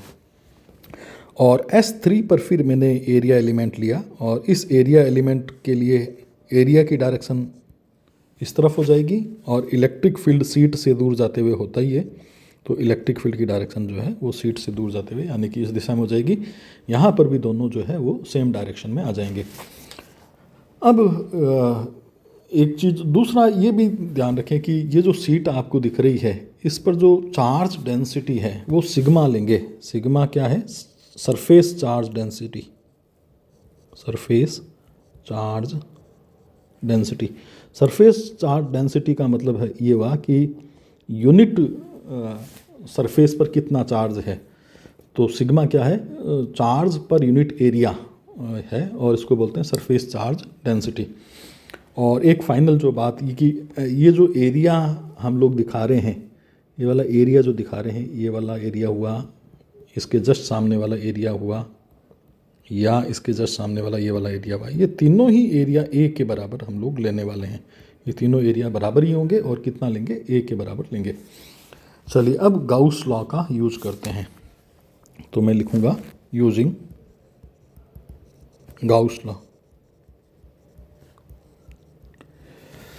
तो गाउस लॉ का यूज करें तो गाउस लॉ क्या है, integration E dot D A is equal to summation Q upon epsilon naught. ठीक है, या डी एस जो भी लिखना चाह रहे हो तो ये हम लोग लिख सकते हैं। अब इसमें 3 सरफेसेज हैं तो इस इंटीग्रेशन को S1 सरफेस के लिए अलग से लिख लेंगे ई dot D A, plus S2 surface के लिए अलग से लिख लेंगे ई dot D A, plus S3 surface के लिए अलग से लिख लेंगे ई डॉट डी ए, और यहाँ आ जाएगा summation Q upon epsilon not. तो मैंने इस कंप्लीट इंटीग्रेशन को 3 भागों में बांट दिया है। अब आप अगर ध्यान देवें तो S1 पर चेक करिए और S2 पर और S3 पर, तीनों पर अगर हम लोग चेक करें तो यहाँ S1 पर तो ई और डी ए की डायरेक्शन सेम है, S2 पर ई और डी ए जो है वो 90 डिग्री का एंगल रखते हैं, और S3 पर एक बार फिर ई और डी ए की डायरेक्शन सेम है। तो उस हिसाब से मैं ये तीनों एक्सपेंड कर देता हूँ। तो मुझे लिखना पड़ेगा S1 पर ई और डी ए की डायरेक्शन सेम होने के कारण ई डी ए और कॉस 0 डिग्री आ जाएगा। S2 पर ई और डी ए की 90 डिग्री पर है तो ई डी ए और कॉस 90 डिग्री आ जाएगा। और S3 पर वापस अगर आप देखें तो एंगल जो है वो 0 डिग्री बन रहा है तो कॉस 0 डिग्री आ जाएगा। और यहाँ अभी तो मैं ये लिख लेता हूँ summation Q upon epsilon naught. अब क्या करते हैं, हम सब जानते हैं कि कॉस 0 डिग्री तो 1 होता है और कॉस 90 डिग्री 0 होता है। तो कॉस 90 डिग्री 0 होने के कारण ये वाला बीच वाला पद तो खत्म हो जाएगा, 0 हो जाएगा, और बाकी जो दोनों पद हैं वो दोनों रहेंगे और उनमें आप ई को बाहर ले सकते हैं और S1 और डी ए रह जाएगा। तीसरे पद में भी ई को बाहर ले सकते हैं और उसमें रह जाएगा S3 और डी ए। और सामने में एक बार फिर लिखता हूँ summation Q upon epsilon naught. अब S1 का एरिया कितना था, अभी हमने चर्चा करी थी S1 का एरिया, वो ए लिया था हमने, ये ए लिया था, और S2 का एरिया, S3 का भी एरिया जो है वो ए ही लिया था हमने, S3 का एरिया भी ए लिया था। और समेसन क्यू जो है वो चार्ज है इस गाउसियन सरफेस के अंदर कितना चार्ज है तो समझाना चाह रहा हूँ मैं। ये वाला एरिया तो ये वाले हैं तीनों, ये वाले तीनों एरिया हैं। और दूसरा है कि इसके ऊपर कितना चार्ज रहेगा, इसके ऊपर जो चार्ज रहेगा वो रहेगा चार्ज डेंसिटी यानी कि सिग्मा मल्टीप्लाइड बाई ये वाला एरिया यानी कि ए। तो सिग्मा इंटू ए जो है वो चार्ज हो जाएगा यहाँ पर। तो देखिए समेसन क्यू की जगह क्या रखना चाह रहा हूँ मैं, समेसन क्यू की जगह रखना चाह रहा हूँ सिग्मा इंटू ए, और अपॉन में चल रहा है एप्सिलॉन नॉट।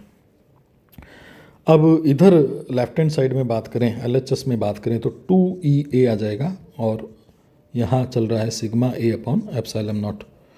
और आप देख रहे हैं कि ए से एक कैंसिल आउट हो जाएगा तो ई की वैल्यू क्या आ जाएगी, सिग्मा अपॉन 2 एप्सिलॉन नॉट आ जाएगी। तो ये इलेक्ट्रिक फील्ड का मान आ गया है, इलेक्ट्रिक फील्ड की वैल्यू आ गई है ड्यू टू चार्ज सीट। तो आवेशित सीट के कारण, आवेशित परत के कारण इलेक्ट्रिक फील्ड का मान होता है सिग्मा अपॉन 2 एप्सिलॉन नॉट। और जो इम्पोर्टेंट बात है वो ये है कि ई जो है वो आर पर डिपेंड नहीं करता, does not depend on r. तो आर दूरी पर डिपेंड नहीं करता है, तो इनफाइनाइट सीट के कारण जो इलेक्ट्रिक फील्ड होता है वो कांस्टेंट बना रहता है। तो अगर मैं ई और आर में ग्राफ खींचूँ, ई और आर में ग्राफ खींचूँ इस पर्टिकुलर टॉपिक के लिए, तो ये कांस्टेंट बना रहेगा और इसकी वैल्यू क्या होगी, सिग्मा अपॉन 2 एप्सिलॉन नॉट, ये इसकी वैल्यू हो जाएगी।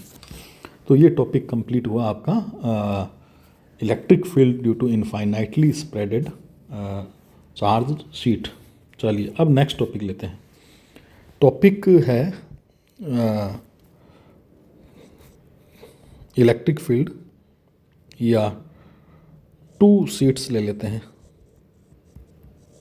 2 शीट्स ले लेते हैं और विद एक बार तो लेंगे सेम चार्ज, तो दोनों सीट पर सेम चार्ज हो तब क्या होगा, और दोनों पर ऑपोजिट चार्ज हो तब क्या होगा, वो दोनों हम लोग डिस्कस करने जा रहे हैं। मान लीजिए कि इस तरह से हमने कोई कंडक्टर ही ले लिया, एक बार मान लेते हैं। इस कंडक्टर को हम लोग क्या कर देते हैं, आवेशित कर देते हैं। आवेशित कर दें तो चार्ज हमेशा इसके सरफेस पर रहेगा। तो एक तो देखो इस परत पर इस भाग पर चार्ज आ जाएगा और एक इस भाग पर चार्ज आ जाएगा, दोनों पर प्लस चार्ज जो है वो हमने लिया है। तो विद सेम चार्जेस, दोनों सीट्स पर सेम चार्जेस हो तो एक कंडक्टर लेकर, जैसे आप मेटल की एक प्लेट ले लीजिए और उस प्लेट पर चार्ज दे दीजिए, तो इस तरह से चार्ज का डिस्ट्रीब्यूशन हो जाएगा। चार्ज यहाँ पर भी रहेगा लेकिन वो मैं टेंड्स टू 0 ले रहा हूँ, थिकनेस इसकी मान नहीं रहा हूँ, ठीक है, मोटाई नहीं मान रहा हूँ इसकी, लंबाई और चौड़ाई की तुलना में मोटाई बहुत ही कम है, ऐसा मानकर चल रहे हैं। अब इसमें अगर हम लोग फर्स्ट पॉइंट देखें आउटसाइड, तो आउटसाइड अगर कोई पॉइंट लेंगे तो इस सीट को भी चलो मैं नाम देता हूँ S1 और S2, तो दोनों सीट्स का इफेक्ट पड़ेगा, दोनों सीट के कारण इलेक्ट्रिक फील्ड होएगा और दोनों का इफेक्ट पड़ेगा, और दोनों का इलेक्ट्रिक फील्ड, दोनों सीट के कारण जो इलेक्ट्रिक फील्ड होंगे वो दूर जाते हुए होंगे सीट से। तो E1 और E2 मैंने इनको लिख दिया है। तो रिजल्टेंट कितना आ जाएगा, रिजल्टेंट आ जाएगा E is equal to E1 plus E2, ये रिजल्टेंट आ जाएगा। और ये आ जाएगा E1 का मान भी सिग्मा अपॉन 2 एप्सिलॉन नॉट था और E2 का मान भी सिग्मा अपॉन 2 एप्सिलॉन नॉट था, क्योंकि दूरी पर निर्भर नहीं करता, ये P पॉइंट में इसको कह देता हूँ। तो ये आ जाएगा सिग्मा अपॉन एप्सिलॉन नॉट। तो यहाँ पर जो रिजल्टेंट इलेक्ट्रिक फील्ड होगा वो सिग्मा अपॉन एप्सिलॉन नॉट हो जाएगा। यहाँ पर रिजल्टेंट इलेक्ट्रिक फील्ड होगा सिग्मा अपॉन एप्सिलॉन नॉट हो जाएगा। तो बाहर तो ये होगा, अंदर अगर बात करें तो देखिए S1 सीट के कारण इलेक्ट्रिक फील्ड इस दिशा में होगा, S1 से दूर जाता हुआ, सीट से दूर जाता हुआ, और S2 के कारण इलेक्ट्रिक फील्ड इस दिशा में होगा। S2 के कारण इलेक्ट्रिक फील्ड को मैंने E2 कह दिया है, ठीक है। तो जो रिजल्टेंट इलेक्ट्रिक फील्ड होएगा, इस पॉइंट को Q पॉइंट कह देता हूँ मैं, तो रिजल्टेंट इलेक्ट्रिक फील्ड इनसाइड की बात करें तो रिजल्टेंट इलेक्ट्रिक फील्ड हो जाएगा E1 माइनस E2 हो जाएगा, क्योंकि दोनों ऑपोजिट डायरेक्शन में जा रहे हैं इसलिए माइनस हो जाएगा, और दोनों की ही value sigma upon 2 epsilon not है। तो रिजल्टेंट इलेक्ट्रिक फील्ड क्या हो जाएगा, 0 हो जाएगा। और ये हम कई बार चर्चा कर चुके हैं कि एक कंडक्टर के अंदर इलेक्ट्रिक फील्ड हमेशा क्या होता है, 0 होता है। तो ये यहाँ पर एक बार फिर प्रूव भी हो गया है कि कंडक्टर के अंदर इलेक्ट्रिक फील्ड 0 होता है। तो 2 सीट्स ले रहे हैं और सेम चार्ज की सीट्स हों तो इस रूप में इसको माना जा सकता है, जैसे कि एक कंडक्टर के रूप में ले सकते हैं, कोई रोड ले सकते हैं जिसकी थिकनेस बहुत ही कम हो, तो उसमें 2 सीट्स बन जाएंगी और दोनों सीट्स के कारण जो है वो इलेक्ट्रिक फील्ड अंदर और बाहर निकाला जा सकता है। और अगर दोनों सीट पर ऑपोजिट चार्ज हो तो वो उसमें कैसे हमने काम करेंगे, विद ऑपोजिट चार्ज।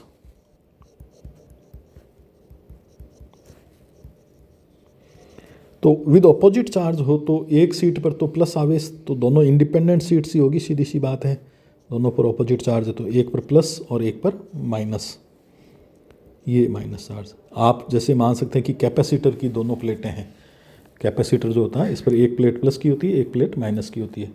अब इसमें अगर मैं पहले अंदर इलेक्ट्रिक फील्ड निकालना चाहूँ तो देखिए प्लस से तो दूर हटते हुए होता है इलेक्ट्रिक फील्ड, तो मैं इसको E1 कह देता हूँ, और माइनस के करीब आते हुए, नज़दीक आते हुए होता है, उसको मैं कह देता हूँ E2।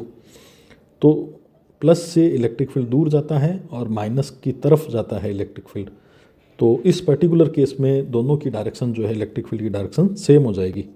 सेम हो जाएगी तो रिजल्टेंट इलेक्ट्रिक फील्ड क्या बन जाएगा, इनसाइड की बात कर रहे हैं, रिजल्टेंट इलेक्ट्रिक फील्ड इसमें सेम होने के कारण जुड़ जाएगा E1 प्लस E2, और होता तो इतना ही है सिग्मा अपॉन 2 एप्सिलॉन नॉट, एक परत के कारण और दूसरी परत के कारण भी सिग्मा अपॉन 2 एप्सिलॉन नॉट, तो हो जाएगा सिग्मा अपॉन एप्सिलॉन नॉट। तो कैपेसिटर के अंदर सिग्मा अपॉन एप्सिलॉन नॉट, संधारित्र के अंदर sigma upon epsilon not resultant electric field होता है। ये अपने को याद भी रखना है और आगे वाले चैप्टर्स में ये काम आने वाला है। और आउटसाइड की अगर बात करेंगे इस टॉपिक में, अगर आउटसाइड की बात करेंगे तो देखिए ये आउटसाइड कोई पॉइंट लिया और इस पॉइंट पर प्लस के कारण तो दूर हटते हुए इलेक्ट्रिक फील्ड होगा और माइनस के कारण उसकी तरफ आते हुए इलेक्ट्रिक फील्ड होगा। तो रिजल्टेंट जो इलेक्ट्रिक फील्ड होगा, क्यू पॉइंट में कह देता हूँ, रिजल्टेंट इलेक्ट्रिक फील्ड जो होगा वो विपरीत दिशा में होने के कारण E1 माइनस E2 हो जाएगा और ये हो जाएगा sigma upon 2 epsilon not minus sigma upon 2 epsilon naught, और वो कितना हो जाएगा, 0 हो जाएगा। तो इस तरह से जो है आउटसाइड इलेक्ट्रिक फील्ड, कैपेसिटर के बाहर इलेक्ट्रिक फील्ड 0 होता है और कैपेसिटर के अंदर इलेक्ट्रिक फील्ड जो है वो सिग्मा अपॉन 2 एप्सिलॉन नॉट होता है। तो ये आपके टॉपिक कंप्लीट हुआ, लेयर्स के कारण इलेक्ट्रिक फील्ड। नेक्स्ट टॉपिक ले रहे हैं इलेक्ट्रिक फील्ड या प्रेशर लिख देते हैं on charged surface of a conductor. Pressure on charge surface of a conductor, ध्यान से इसको समझने का प्रयास करेंगे। एक कोई भी रैंडम सा मैंने कंडक्टर बना दिया है और इस कंडक्टर पर प्लस आवेश दिया है, इस कंडक्टर पर मैंने प्लस का चार्ज रख दिया, प्लस आवेश इसको दे दिया। कंडक्टर पर हमेशा ही चार्ज सरफेस पर रहता है, ये हमेशा ध्यान रखने वाली बात रहेगी। और क्योंकि प्लस जो चार्जेस हैं आपस में रिपेल करेंगे और रिपेल करेंगे तो इसके सरफेस पर आउटवर्ड प्रेशर एक्ट होगा, इस पूरे के सतह पर बाहरी दिशा में दाब लगेगा, प्रेशर लगेगा। उस प्रेशर की वैल्यू अपने को निकालनी है। प्रेशर की वैल्यू निकालने के लिए पहले हम लोग क्या करते हैं, इलेक्ट्रिक फील्ड की वैल्यू निकालने का प्रयास करते हैं। और इलेक्ट्रिक फील्ड की वैल्यू निकालने के लिए वही गाउशियन सरफेस हम लोग काम में लेते हैं और वही सिलेंड्रिकल गाउशियन सरफेस काम में लेंगे। ये सिलेंड्रिकल गाउशियन सरफेस काम में लिया, इस सरफेस को S1 कह दिया, इस सरफेस को S2 कह दिया और अंदर वाले सरफेस को S3 कह दिया। और S1 पर E और D सेम डायरेक्शन में रहेंगे और S3 पर E 0 रहेगा। अंदर इलेक्ट्रिक फील्ड होता नहीं है, चालक के अंदर इलेक्ट्रिक फील्ड 0 होता है, E की वैल्यू 0 होती है। और S2 पर E और DA की डायरेक्शन 90 डिग्री पर रहेगी।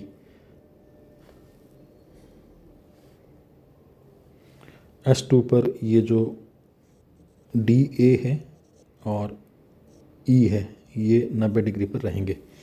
तो वापस इसको मैं सेट कर लेता हूँ।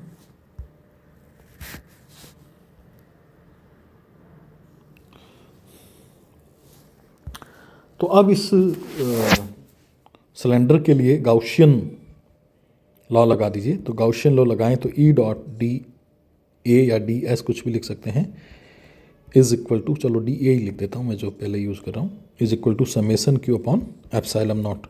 और इसको 3 भागों में तोड़ देता हूँ, S1 E dot D A plus S2 E dot D A plus S3 E dot D A is equal to summation Q upon epsilon not. तो ये गाउशियन लॉ मैंने लिख लिया है। अब आप ध्यान देवें कि केवल S1 वाला जो पद है वही काम का रहेगा अपना, बाकी दोनों पद 0 हो जाएंगे। ये पद S2 वाला पद तो इसलिए 0 हो जाएगा, एंगल 90 डिग्री बन रहा है और cos 90 0 होता है, तो ये वाला पद तो इसलिए 0 हो जाएगा क्योंकि cos 90 जो है वो 0 होता है। और S3 वाला पद इसलिए 0 हो जाएगा, ये वाला पद भी 0 हो जाएगा आपका, क्योंकि यहाँ इलेक्ट्रिक फील्ड है ही नहीं, E जो है 0 है, इलेक्ट्रिक फील्ड वहाँ पर है ही नहीं, अंदर इलेक्ट्रिक फील्ड नहीं है, इसलिए वो 0 हो जाएगा। केवल S1 वाला कंट्रीब्यूशन रहेगा। तो चलिए इसको क्या लिख सकते हैं फिर, ये लिख सकेंगे इंटीग्रल S1 और वहाँ पर E और DA एक ही डायरेक्शन में है तो cos 0 डिग्री लिख सकेंगे और इधर चल रहा है summation Q upon epsilon naught. अब E तो बाहर आ जाएगा और S1 और DA अंदर रह जाएगा और summation Q upon epsilon naught. और ये E और ये S1 वाला जो एरिया है ये वाला एरिया है, ये वाला एरिया है, ये वाला एरिया आपको दिख रहा होगा, ये वाला एरिया है और ये वाला एरिया A मानेंगे और इतना ही एरिया ये यहाँ पर भी कवर करेगा, ये वाला एरिया A माना जाएगा। तो देखो यहाँ क्या बन जाएगा आपके पास, ये वाला एरिया जो है वो A बन गया और ये जो चार्ज है ये चार्ज हो जाएगा सिग्मा इंटू A, ये चार्ज सिग्मा इंटू A हो जाएगा क्योंकि ये चार्ज क्या होता है, charge density multiplied by area और अपॉन में चल रहा है एप्सिलॉन नॉट। ए दोनों तरफ कट जाएंगे तो ये आ जाएगा सिग्मा अपॉन एप्सिलॉन नॉट। तो ये इलेक्ट्रिक फील्ड होता है outside the conductor, outside the surface of conductor, surface of conductor, ये इतना इलेक्ट्रिक फील्ड होता है। अब अपने को प्रेशर निकालना था तो मेन अपना काम था प्रेशर। प्रेशर निकालने के लिए हम लोग क्या करते हैं, हमें ये तो पता चल गया है कि जस्ट बाहर इलेक्ट्रिक फील्ड की वैल्यू क्या होगी, सिग्मा अपॉन एप्सिलॉन नॉट। और यहाँ पर जो एलिमेंट लिया उस पर चार्ज कितना है, डी क्यू ले लेता हूँ, इस पर जो चार्ज है वो डी क्यू ले लेता हूँ और ये हो जाएगा सिग्मा इंटू डी ए, ये सिग्मा इंटू डी ए हो जाएगा, इतना चार्ज हो जाएगा। तो इस चार्ज पर, इस सरफेस पर कितना फोर्स लगेगा पहले वो लिख देता हूँ, force on surface element, force on surface element D a surface element पर कितना फोर्स लगेगा उसको मैं डी एफ कह देता हूँ। फोर्स होता है charge multiplied by electric field at that point, तो charge multiplied by electric field, और चार्ज कितना है, डी क्यू है और इलेक्ट्रिक फील्ड कितना है, ई है। और चार्ज कितना है, देखिए चार्ज तो है सिग्मा इंटू डी ए और इलेक्ट्रिक फील्ड कितना है, ई है। और इधर चल रहा है आपका डी एफ, तो D F upon D A ये कितना आ गया, ये आ जाएगा sigma into E, D F into D A sigma into E आ जाएगा। ई का मान हमें पता है और लेफ्ट हैंड साइड में देखें तो फोर्स पर यूनिट एरिया आ गया। ये फोर्स पर यूनिट एरिया क्या होता है, फोर्स पर यूनिट होता है pressure, force per unit area क्या होता है, प्रेशर होता है। और इधर सिग्मा तो है ही और ई की वैल्यू है सिग्मा अपॉन एप्सिलॉन नॉट, तो ये हो जाएगा सिग्मा स्क्वायर अपॉन 2, सॉरी 2 नहीं आएगा, इसको मैं हटाता हूँ, sigma square upon epsilon not. इतना प्रेशर जो है वो काम करता है on the surface of, on the surface of conductor. तो इतना प्रेशर जो है सरफेस ऑफ कंडक्टर पर काम करता है। ये फॉर्मूला है sigma square upon epsilon not. कुछ बातें नोट करने वाली रहेगी। पहली बात ये नोट कर सकते हैं कि इलेक्ट्रिक फील्ड आउटसाइड, हमने अभी अभी देखा है कि इलेक्ट्रिक फील्ड क्या होता है, सिग्मा अपॉन एप्सिलॉन नॉट होता है बाहर। ये एक तो ये बात नोट करने वाली रहेगी, जो हालांकि हम लोग निकाल चुके हैं फॉर्मूले के रूप में। और दूसरी बात प्रेशर के बारे में भी हम वापस लिख लेते हैं, sigma square upon epsilon not. इतना प्रेशर जो है वो सरफेस पर एक्ट करता है। चलिए एक दो एग्जांपल करके इस लेक्चर को एंड करेंगे। एग्जांपल पहला क्या है, एग्जांपल पहला है कि एक क्लोज्ड सरफेस है और इस क्लोज सरफेस में NaCl एटम रखे हुए हैं, कुछ बहुत सारे या 5-10 मान लेते हैं, 10 NaCl एटम रखे हुए हैं। और इससे जो आउटसाइड फ्लक्स है वो पूछा गया है, आउटसाइड फ्लक्स ये आपको पूछा गया है। ये आउटसाइड फ्लक्स कितना होगा अगर इसके अंदर 10 NaCl एटम रखे गए, Na पर पॉजिटिव चार्ज मानिए और Cl पर नेगेटिव चार्ज मानिए। तो गाउसियन लॉ क्या कहता है, गाउसियन लॉ कहता है कि जो आउटवर्ड फ्लक्स है वो किसके बराबर होता है? वो बराबर होता है summation Q upon epsilon naught. अब यहाँ पर देखो क्या हो जाएगा कि समेसन क्यू जो है वो जीरो हो जाएगा। क्यों जीरो हो जाएगा? क्योंकि Na पर प्लस है, Cl पर माइनस है। तो एक एटम की बात करें तो जितना प्लस चार्ज है उतना ही माइनस चार्ज है, तो टोटल चार्ज कितना हो जाएगा? जीरो हो जाएगा। अब एक से ज़्यादा आइटम भी होंगे तब भी सिचुएशन वही रहेगी कि जो टोटल चार्ज है वो जीरो होने वाला है। टोटल चार्ज जीरो होने वाला है, इस कारण से ये जो नेट आउटवर्ड फ्लक्स है वो कितना हो जाएगा? जीरो हो जाएगा। तो अगर किसी गाउशियन सरफेस में कुछ डाइपोल्स रखे हुए हैं तो फ्लक्स हमेशा क्या होता है? जीरो होता है, क्योंकि डाइपोल पर एक पर पॉजिटिव चार्ज होगा, एक पर नेगेटिव चार्ज होगा, एक एटम पर पॉजिटिव, एक एटम पर नेगेटिव, तो ओवरऑल चार्ज जीरो होना होएगा और इसलिए फ्लक्स भी जीरो होगा। चलिए ये बात होगी। नेक्स्ट एग्जांपल लेते हैं। एग्जांपल सेकंड है कि एक हेमिस्फेयर अपने को दिया हुआ है। ये इस तरह का हेमिस्फेयर दिया हुआ है और इस हेमिस्फेयर को एक यूनिफॉर्म इलेक्ट्रिक फील्ड में रखा गया है। ये यूनिफॉर्म इलेक्ट्रिक फील्ड ई में रखा गया है और इस हेमिस्फेयर की रेडियस जो है वो आर है। इसकी रेडियस कितनी है? आर है। इसकी रेडियस आर है, थोड़ा सही मैं लिख देता हूँ इसको। इसकी रेडियस जो है वो आर है। तो इस कर्व्ड सरफेस से कितना फ्लक्स बाहर निकल रहा है वो निकालना है। ठीक है, कर्व्ड सरफेस से कितना फ्लक्स बाहर निकल रहा है वो निकालना है। तो इसके लिए हम लोग क्या करेंगे कि इसके अंदर कोई चार्ज नहीं है, Q is equal to Q inside, अंदर कोई चार्ज नहीं है इसलिए Q इनसाइड बराबर मैंने जीरो लिख दिया। अगर अंदर कोई चार्ज नहीं है तो जितना फ्लक्स इधर से एंटर करने वाला है उतना ही फ्लक्स वहाँ से बाहर निकलने वाला है।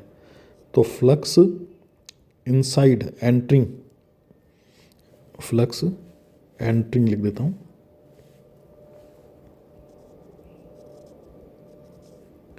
Is equal to flux exiting. तो जितना एंटर करेगा उतना ही एग्जिट होगा। हालांकि निकालना तो अपने को यहाँ से कि कितना फ्लक्स निकलेगा, ये जो कर्व्ड सरफेस है इससे निकालना है कि कितना फ्लक्स बाहर निकलेगा। लेकिन यही जो फ्लक्स बाहर निकलेगा ना वो किसके बराबर होगा? वो इधर से एंटर करने वाले फ्लक्स के बराबर होगा। तो एंटर करने वाला फ्लक्स आसानी से निकल सकेगा। कैसे निकल सकेगा वो डिस्कस कर लेते हैं। तो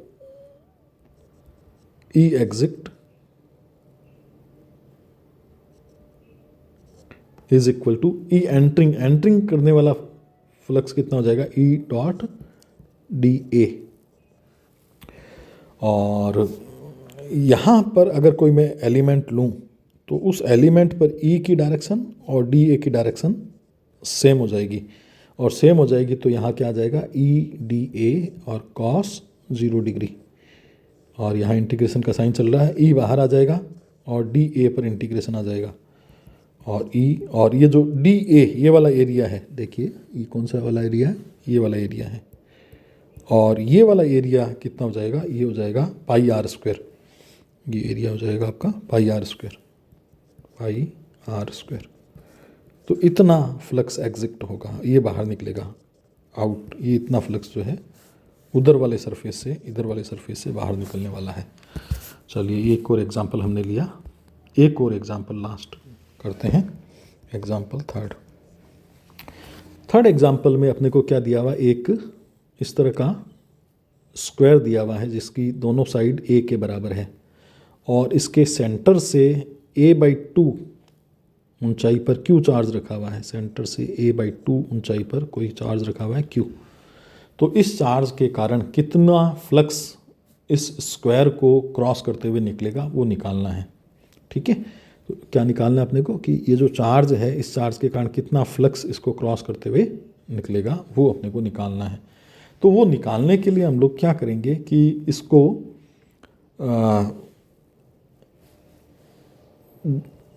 हम लोग कंप्लीट करके एक क्यूब का रूप इस तरह से दे देंगे। इस तरह से इसको एक क्यूब का रूप दे दिया है और जैसे इसको क्यूब का रूप देंगे जिसकी तीनों साइड ए के बराबर है। जैसे ही क्यूब का रूप देंगे तो हम देख सकेंगे कि चार्ज क्यू जो है बिल्कुल सेंटर पर आ गया। ठीक है, तो चार्ज क्यू सेंटर पे आ गया है, तो इस पूरे क्यूब से कितना फ्लक्स बाहर निकलेगा वो हम गाउस लॉ का यूज़ करके निकाल सकते हैं। तो ओवरऑल जो फ्लक्स है, आउटसाइड फ्लक्स है, वो तो हो जाएगा phi is equal to summation Q होता है, लेकिन यहाँ क्यू ही होएगा क्योंकि एक ही चार्ज बैठा है, upon epsilon not.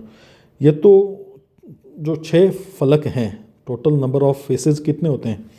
Total face कितने होते हैं? 6 होते हैं। तो ये 6 के 6 फ्लक्स में से कितना फ्लक्स बाहर निकलेगा?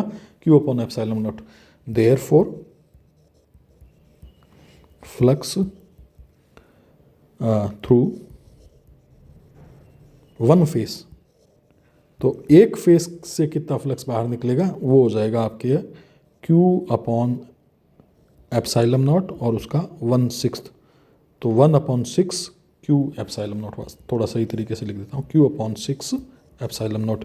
इतना फ्लक्स एक फेस से बाहर निकलेगा। एक फेस से बाहर निकलने वाला जो फ्लक्स है ना, वो हो जाएगा क्यू अपॉन 6 एप्सिलॉन नॉट। तो इस लेक्चर में इतना करेंगे। Thank you.